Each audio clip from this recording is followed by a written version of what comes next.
อยู่น้ำเอื้อยแล้วบ่ได้อยู่น้ำพ่อแม่แล้วจะเอามันน่ะก็มันจะเอาไว้นี่ตาปีเอาตัวมียังเอาแม่ยังนำมาให้น่ะตุ้ยจอนักลาวิ่งเอาโยมนุษย์เอาเนี่ยมันนบนะเอาไว้ละเดี๋ยวเขาถ่ายรูปไหมบ่จ๊ะจะไว้เด้ออันนี้ของกิน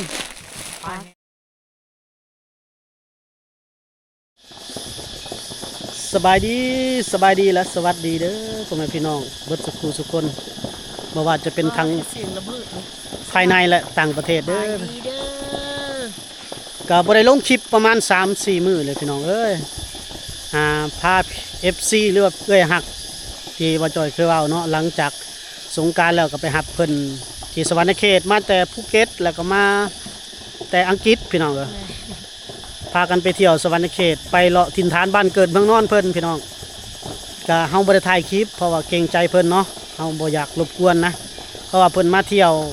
สบายเฮาก็บ่อยากรบกวนทำคอนเทนต์กับเพิ่นว่าซั่นซะเนาะ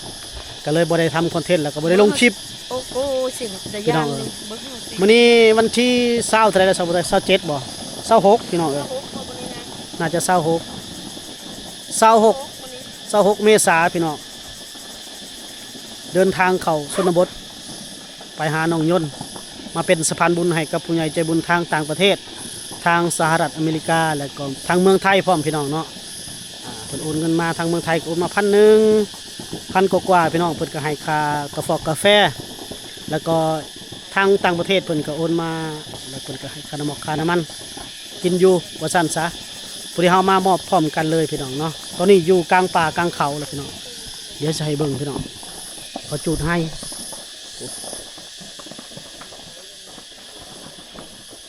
เสียงเบาเล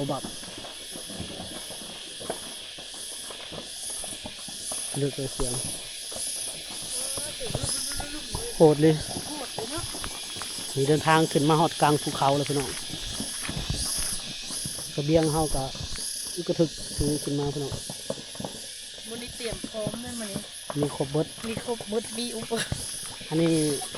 ผู้ใหญ่ใจบุญเพิ่นซื้อให้ได้พี่น้องแต่ปกติไม่ค่อยได้ถืออันนี้บ่มีอยากถืออยู่แต่มันบ่มี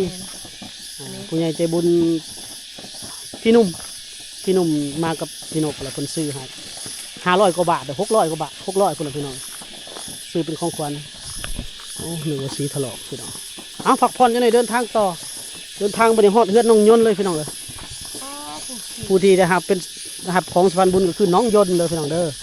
น้องยนต์สาวงามในป่าลึกพี่น้องไปทางต่อไปแห้งเลยเนาะพร้อมไปแห้งบ่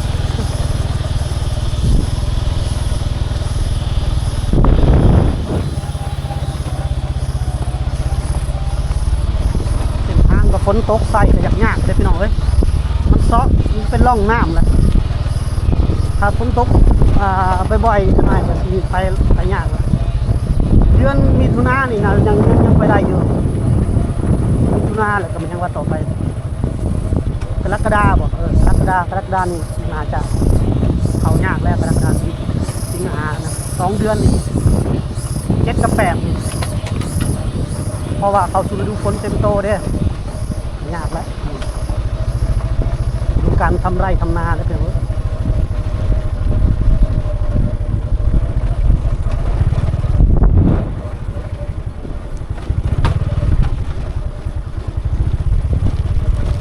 เข้าได้ไม่ยากเลยมันคือน้ำโซ่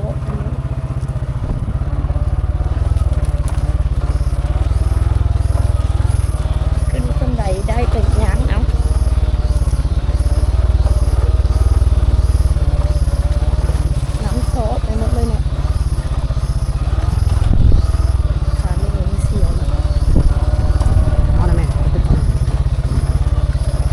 จ้องนี่คือสิเป็นนังอันขับแพนจะเลยจ้องหลังบ่นี่จ้องหลังดึงหลังไว้เนาะนั่นแล้วกับพี่จ้องนี่ค่อยไปขับแพนเจ้าแล้วจะลงไปนั่งบนนั่นแล้วฝนตกน้ำเซาะหมดเลยพี่น้องทางมันก็เลยเป็นหลุมเป็นบ่อชันไหนจากกล้องอาจจะเบิ่งโบหูแต่ แต่ตัวจริงมันชันหัวซักเกเรแหละ สั่นกับเบิ้งข้างหลังเลยนะดึงอยู่ สาวบุไทยจองล้างไว้อยู่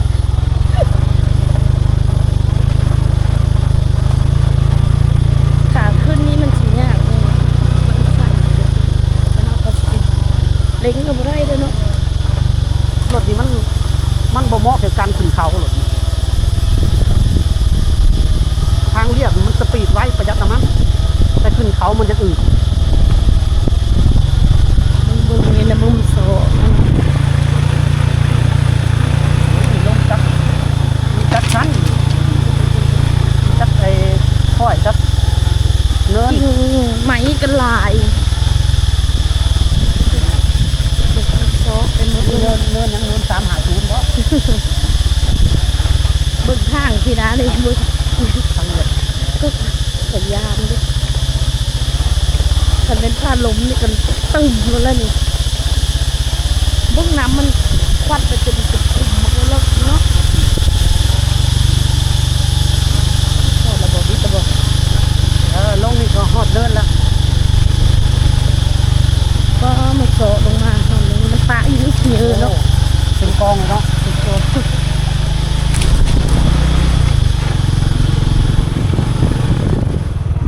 โอ้น้ำคือแห้งแต่บัดนี้ แห้งกว่าเก่าเลย ฝนตกมาน้ำคือแห้ง เนาะ เอาข้างในนะ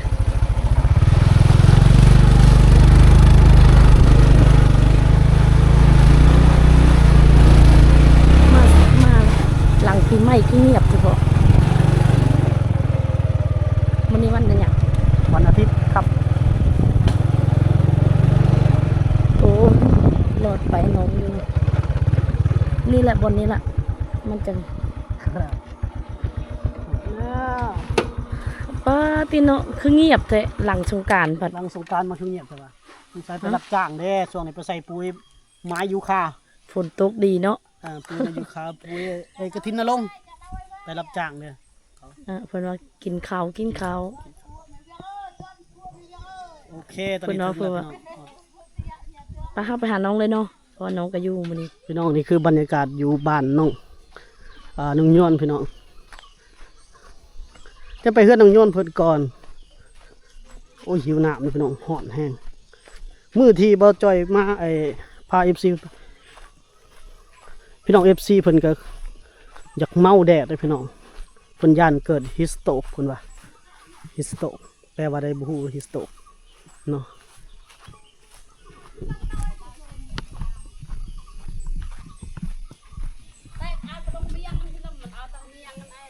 เอาตังเมียงหรือบ่เดี๋ยวนี้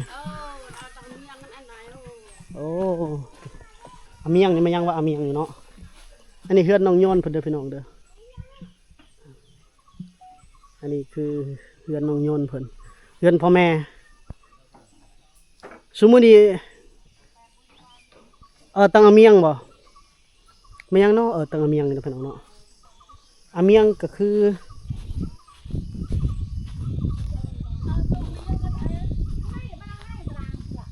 เปิดให้แล้วบัดนี้เพื่อนน้องย้อนเพิ่นพี่น้องแม่เราหายเลยพี่น้องเพิ่นอยู่น้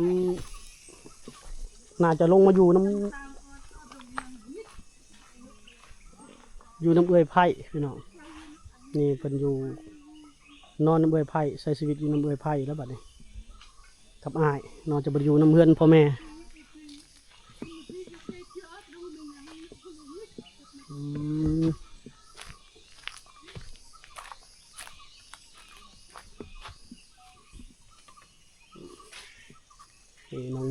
น้องยนต์สบายดีFC มาอยู่เฮือนเอื้อยบ่อยู่น้ำเอื้อยแล้วบ่ได้อยู่น้ำพ่อแม่แล้ว จะเอามันนักอะมันจะเอาไว้นี่ตาปีนึงเอาตัวมียัง เอาแม่ยังนำมาให้ น่ะตุ้ยจอนักเราวิ่ง บ่เป็นหยังอันนี้เอื้อยไผ่เนาะเอื้อยไผ่นะน้องเนาะ เอาไว้ไหน เอื้อยไผ่ มุดมาในนู้นเว้ เอื้อยไผ่เพิ่นเจ้านอนใช้สะน้องยนต์นะน้องยนต์นอนใช้ โอ้ แบะอะไรพี่ยังนะแบะอะไร โอ้แต่ว่ามากินข้าวอยู่พี่ เออ กินข้าวน้ำเจ้าเนาะ ยากับจะไหม อันนี้พ่อเพิ่นเป็นพ่อหน้าเด้พี่น้องพ่อปัจจุบันนี่เนาะเกินพ่อหน้าแล้วพ่อหน้าอะไรก็พ่อหน้าน่าจะบ่จะให้อยู่นํแล้วให้น้องย้อนมาอยู่นํเอ้ยไผ่น้ำอ้ายไปใส่ละอ้ายเจ้า เราแลกเฮ็ด มีบอลอยู่โอ้มันแคบไปเนาะมองอยู่เนาะมองนี่มองจะนอนบ่เออคู่ตัวนี้แหละมันมองเห็ดกินพี่น้องมองเห็ดกินอยู่นี่เนาะมองเพิ่นโอ้ฝนตกนี่เปียกหมดแล้วนี่เนาะเจ้าเห็ดกินใส่สัญญามฝนนะเห็ดอยู่กองที่ล่างโอ้เห็ดกินอยู่กองที่ล่างพี่น้องยามฝนกินกองตารางมันเข่าสุพรรณนะพี่น้องเข่านะกินของพ่อแม่เจ้ากินน้ำบ่หรือว่ากินเท่าเจ้า พี่พายจ้าจงหน้า โอ้กินน้ำกันพี่เพื่อจะกินน้ำกันเข่าเดี๋ยวพี่น้องเดี๋ยวเข่าให้เพิ่น เฮาเอาไปเมาแยะ เป็นเมิดบ่เจ้าเว้าเล่าวบ่ได้บ่เจ้านะคือว่าอยู่ในเมืองมาแต่พุ่นแล้วว่ามาแต่แคมทางพุ่นซื้อได้ก็เจ้านะนางยังเคินฮะนางยังเกาะ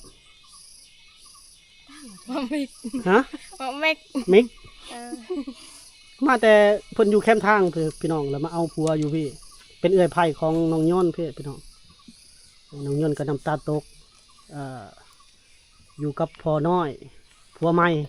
พ่อหน้าพี่น้องครับเพิ่นบ่ให้อยู่หันบ่เพิ่นบ่ให้อยู่หันบ่พ่อบ่ให้อยู่หันพ่อหน้าบ่ให้อยู่นํและไล่แล้วลงมาอยู่นอนนำเอื้อยไผ่พี่มากินมาอยู่นี่เรือนหลังนี้พี่น้องบ่ได้ไปรับจ้างบ่น้องย้อนช่วงนี้บ่ได้ไปรับจ้างจีนเนาะอยู่แต่เฮือน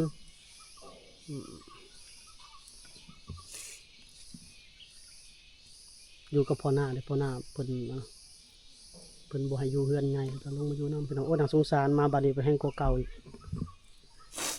แห้งดราม่าอีกสงสารเนาะสู้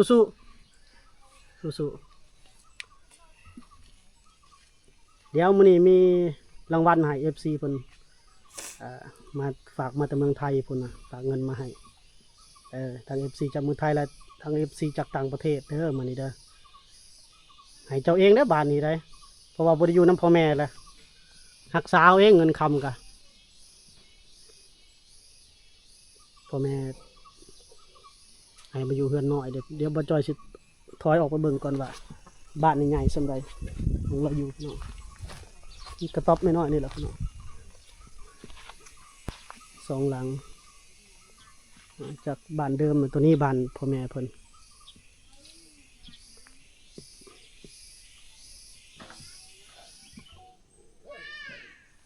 อยู่ไกลเพิ่นแบบนี้ทำไมเอาละพี่น้องตอนนี้บ่จอยอยู่กับน้องย้อนแล้วพี่น้องเนาะสาวงามในชนบทพี่น้องบ่จอยก็ได้เป็นสะพานบุญให้กับผู้ใหญ่ใจบุญทางต่างประเทศพี่น้องเนาะโอนเงินมาให้บ่จอยไปเป็นสะพานบุญ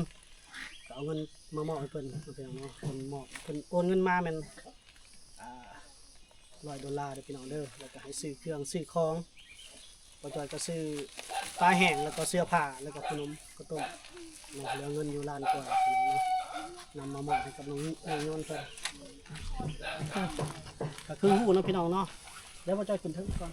แคบเลยเห็นอยู่บ่สาวไทยเห็นบ่เห็นกันหมดบ่ เห็นกันอยู่เห็นกล้องน้อยจะมาแจ้งไปไหนเด้อ อ๋อ คือแคบเท่าบัดนี้ อันนี้เฮือนเอ้ยไผ่เพิ่นเห็นบ่ เห็นอยู่ เข้ามาย้ำมานี่นะเห็นบ่ กล้องตัวนี้เห็นแจ้งละ ที่อยู่บนเนาะ ใกล้กันกระดอกอันนี้เพิ่นก็คือบ่ได้อยู่เฮือนใหญ่แล้วพี่น้องเฮือนใหญ่คือพ่อหน้าแม่ได้พ่อหน้าก็คือพ่อหน้าบ่ให้อยู่นํเนาะแม่นบ่แม่เพิ่นให้ใส่บ่จอยได้เมื่อกี้นี่ว่าพ่อหน้าแม่ยังบ่ทันได้ไปแม่ยังทันได้ตุ้ยซ้ำแต่ว่าลูกก็ไปอยู่ทางอื่นแล้วนะประมาณนี้พี่น้องเนาะก็ มาเห็นบัดนี้แห่งดราม่าแห่งเกิดความสงสารนี่พี่น้องนะสำหรับ อยู่ในเอ้ยไผกันเนาะป้า ไปแต่ว่ากินอยู่นี่แล้วก็ไปนอนเฮือนหมู่เวลารับนอนไปนอนอยู่บ้านหมู่บ้านเพื่อนคนนึงนะแต่ว่ามากินมาเปลี่ยนเสื้อผ้าแต่ก็นะอยู่พักมันยังก็อยู่นี่ละอยู่กระต๊อบน้อยๆนี่พี่น้องอันนี้เฮือนมองห้องนอนนี่ห้องนอนเอ้ยไผ่เพิ่นด้านหลังเขานี่เราก็ชักสิกินข้าวอยู่เฮือนครัวเพิ่นละพี่น้องเอ้ยเอาเนาะนี่ได้เงิน ตามปัจจัยมีข้าวหายและข้าวดีให้น้องเนาะเป็นกำลังใจให้น้องว่ะ ข้าวดีหั่นแหละเฮานะ แม่ มีข้าวดีแต่ว่า แม่ น้อง ว่า นั้น แม่ เพิ่น น้องน่ะข้าวหายเฮาเราน่ะไปข้าวดีน้ำเฮาเนาะดีใจน้ำ น้ เด้ อ อง ล่ะ เพิ่นนั้นประสบกับ แม่ ความยุ่งยากลำบาก โอ้ยเนาะ เพราะว่า เพิ่นก็เนาะแม่เราก็จนให้ซื่อสับผู้ไทยเด้อ เห็นบ่ เห็น นี่ยังเหลือเงินล้านก สู้ ว่า ๆ พี่น้องประมาณล้านสามล้านสี่เนาะหลังจากซื้อเครื่องซื้อของมีเสื้อผ้าเด้ออันนี้เงินล้านกว่าย่อมือนกพูด พี่รักมัน ขอบใจหลายๆเด้อวะนะ ใจละลายเด้อ เอาย่อมือนกเอา เนี่ยมันนบแน่เอาไว้ละ เงินเด้อ เดี๋ยวเฮาถ่ายรูปไหมบัดจ้ะ เอาจะไว้เด้ออันนี้ของกินปลาแห้ง ปลาแห้ง นี่ประมาณ2 โลพี่น้อง แกงเสื้อบักกูดเอา ปลาแห้งนี่จะกินได้เบิดทุกอย่างข้าเจ้าบ่มีไฟฟ้าบ่มีตู้เย็นเด้อข้าเจ้าจะไว้ได้หลายมื้อปลาแห้งขนมไปแบ่งสู่น้องกินเด้อให้น้องกินขนมอันนี้เป็นเสื้อผ้า น้องเพิ่นได้จักคนบ่ น้ จ้ะ องจะคนน้องเจ้าแอมจะคนแอม ไปเนื้อ 3 คน 3คนเนาะ นี่เสื้อ แปลว่าพอพวกนี้ก็พอเราก็3คนเด้เนาะทางนี้ก็3ทางนั้นก็3เด้เนาะ หมายถึงลูกกับพ่อ แม่ คน น พ่อคนนั้น แม่น จังหวะน่ะ พอเห็นอยู่เอ้ยเพิ่นก็ยังมื้อนี้ โอ้นี่เสื้อผ้าจับเบิ่งจับเดี๋ยวลองให้เบิ่ง จะได้นุ่งเด้อตานี่เสื้อยืดตัวเดียวนึงเลยเนาะนอกนั้นสิเป็น เสื้อเห็นยาว อ่า เพราะว่าเยอะน้องอบผิวทรงนึงผิวเพิ่น อืม บ่นั้นละ นี่เสื้อกันหนาวงามๆนี่โอ้แพรหนาป้ายพร้อมงานป้ายเด้อ XL แม่น เอาไว้ตัวนั้นป้าไว้เด้อเอานี้ก็ได้เลยแขนขาเห็นบ่ เห็นอยู่แต่มันจะแคบบ่ใจบักตู่เนาะก็เขาต้องเข้า ก็ ใจ ยับกันได้แค่นี้แหละพี่น้องเอ้ย แต่ก่อนอยู่เฮือนแม่เพิ่นเฮือนพอเพิ่นจะ เสื้อ เนาะ ผ้านี่หนาคักกันเลย นี่ตัวงา นุ่ ม มนะแพรนุ่ม ส่วนนั้นมันเพิ่นสินุงอันนั้นน่ะ จับเด้อจักสิเห็นหรือบ่พี่น้องเอ้ยเมื่อไรจะไปให้นุ่งโซ่ แม่น นี่โอเคเนาะดีใจบ่บัดนี้ พูด ใจลาย ดีใจหลายยกมือขอบใจเป็นขอบใจอ้ายหลายๆเด้อ ใจลายเด้อ ให้อ้ายอยู่ดีมีแฮงเด้อเอาเฮ็ดอีกงบอีก เว้าต่ำอ้าย เว้า ล่ะ น้ำอ้ายนี่ให้อ้ายอยู่ดีมีแฮงเด้อ ให้อายุมีแฮง ให้ร่ำให้รวยเด้อ ให้ร่ำให้รวยเด้อ เอาซ้ำนี่แหละพี่น้องเพิ่นเว้าลาวก็แทบจะบ่เป็น เฮียนเว้าลาวเด้อได้บ่โทรศัพท์เจ้ามีบ่มีเนาะ อ๋อก็คือมีเนาะ พี่น้องให้เพิ่นนุ่งเสื้อผ้าให้เฮาเบิ่งเลยเนาะลองใส่เสื้อตัวนี้เด้อตัวนี้ก็ติดตัวงามว่ะโอเคแล้วก็ใส่เสื้อตัวนี้เด้อโอเคพักผ่อนก่อนให้เพิ่นใส่เสื้อที่บ่จอยกับสาวไทยซื้อให้งามบ่โดยว่านี่ โดย งามหลายอะงามหลายว่านี่ โอ้จนสมัดคอพุ่นเนาะเพิ่นสิเว้าได้งามหลายว่านี่ ครับ น้ำลาย ขอบใจเด้อ ให้ขอบใจเด้อ โอ้ยเนาะพี่น้องเป็นคนชาวป่าชาวเขาเพื่อสิเว้าได้ก็บ่แฮงดีอกดีใจนำเล่าหลายๆพี่น้องที่มีผู้ใหญ่ใจบุญเพิ่นหักแพงเป็นลูกสาวกันเนาะพี่น้องพ่อแม่เพิ่นก็ให้พ่อเพิ่นก็ให้ออกแต่เฮือนแล้ว ใส่คำว่าไล่ออกแล้วพี่น้องบ่ให้อยู่นำบัดนี้เงินคำที่ได้มานี่เฮ็ดได้เงินให้ไผ ถึงจำคนเยอะ ฮะ จำคนเยอะ ซื้อเสื้อผ้าเงินอ้ายให้นี่เอาไว้เองบ่อืมโดยบัดนี้เด้อเวลาอ้ายเว้าแล้วโดยโลดโดยบัดนี้ โดย เพิ่นบ่ได้อยู่นำเพื่อนแม่เด้พี่น้องมาอยู่เพื่อนต่างเพิ่นก็ได้อยู่ดีใจบ่ได้เงินล่ะดีใจเพิ่นว่า ดีใจลาย ดีใจหลาย นี่ของอยู่ของกินกะแบ่ง แบ่งเด้อแบ่งให้แม่น้ำให้เอาไว้กินกับเอื้อยน้ำเสื้อผ้าถึกใจบ่เสื้อผ้า เออ นี่เสื้อผ้างามงามบ่เสื้อ เออ ฮั่นว่าโดย โอ้ย ให้เว้าโดยไปตลอดเสื้อผ้าก็มีแต่บ่าวจอยกับสาวบ่ไทยได้ซื้อให้พี่น้องบ่มีเลยเสื้อผ้าเพิ่นเองแทบจะบ่มีตัวงามใส่เลยเนาะบ่มีเลยตัวงามเนาะ เออ แน่ลืมละโดยนะ โดย โดยจื้อไว้ตลอดเด้อ โอ้พี่น้องเอ้ยเฮ็ดได้เนาะสาวป่าสาวเขาเงินนั่นเก็บไว้ตัวอ้ายให้เด้อล้านกว่านะ เออ แหน่ลืมแล้วเสื้อผ้าอ้ายซื้อให้เด้กลับไปซื้อส่งอีกเห็น โดย ล้านปลายนั่นก็ล้านหนึงเจ้าเก็บไว้ปลายมันจะไปซื้อเสื้อผ้า โดย เอาไว้ซื้อข้าวกินเด้ข้าวตัวนั้นเด้ข้าวมันยังลายอยู่แต่คือว่าแล้วยามฝนจะได้กระเบิดเนาะแงะเนาะ เออ ตาสงสารเพิ่นพอบ่ให้อยู่นำแม่ก็จนให้สะบอจอยไปเลยพี่น้องเจ้าก็เสียใจบ่พอบ่ให้อยู่นำเว้าหลายบ่ได้น้องเพิ่นเว้าบ่ภาษาลาวบ่เป็นพี่น้องเสียใจให้มันเลยเป็นน้ำตาออก แม่เราตำได้แบบมันจุกพี่น้องพอจอยถามว่าเอ้าคือน้องเพิ่นมาอยู่พี่วะคือบ่ได้อยู่นำพ่อแม่เราก็จุกแล้วก็ลองห้องให้สะบอจอยเลยน่าสงสารพี่น้องเลยผมบ่ได้อยู่เฮือนตัวเองล่ะมาอยู่น้ำเอื้อยเด้เฮือนเอื้อยก็แคบๆไปนี่แหละพี่น้อง ซื้อผ้าก็ห้อยไว้มันนั้น น่ะเสื้อผ้าก็อยู่นี่มองนี่ก็น่าสงสารเพิ่นเนาะพี่น้องสู้ๆโอเคพี่น้องสำหรับภารกิจสะพานบุญให้กับผู้ใหญ่ใจบุญทางต่างประเทศเนาะอีพีนี้ก็จบลงเป็นที่เรียบร้อยพี่น้องเนาะต้องขอขอบคุณทางอ้ายใหญ่จากต่างประเทศหลายๆเด้อจะให้บ่จอยเป็นสะพานบุญในครั้งนี้พี่น้องมอบเงินมอบคำซื้อเสื้อผ้าซื้ออาหารกันกินมาให้กับน้องยนต์สาวงามในบ้านป้าพี่น้องเนาะก็ดีอกดีใจหลายเพิ่นฝากให้ตั้งแต่รู้สึกว่าก่อนสงกรานต์ประมาณนั้นแหละพี่น้องพอดีเฮาลิ้นสงกรานต์กับยัง ก็หรือประมาณมื้อสงกรานต์เลยบ่จ้อย น่าจะประมาณนั้นแม่นล่ะเนาะ มื้อสงกรานต์เลย แล้วก็มาเฮาก็ติดภารกิจอีกถือว่า แม่น เป็นทิศนะจะได้มาฮอดน้องเพิ่นเนาะพี่น้องเนาะโอเคมื้อนี้ก็นำมาฮอดน้อง เนาะ เพิ่น บ่ แล้ว จ้อยเครียดนี่ก็ซาๆหน่อยๆนึงเพราะว่าเราติดภารกิจนี่ โดยต้องขออภัยหลายๆเนาะต้องขออภัยหลายพี่ ป น้อง กติก็ได้ปุ๊บไปปั๊บเลยเด้ แม่นปกติเฮาจะบ่ได้ดองไว้ แม่น ว่าสั้นๆเนาะพี่น้องเนาะโอเคสไลด์พี่นี้จบไว้สำนี้เด้อขอขอบคุณขอบคุณขอบใจสำหรับอ้ายใหญ่ใจบุญหลายๆเด้อที่ให้เฮาเป็นสะพานบุญในครั้งนี้ แล้วก็ขอบคุณทั้ง FC พี่น้อง FC ทุกๆท่านที่ให้การรับชมสนับสนุนช่องของบ่าวจอยตลอดเสมอมาพี่น้องเนาะฝากกดไลค์กดแชร์ให้เด้อเอาขอบใจทุกท่าน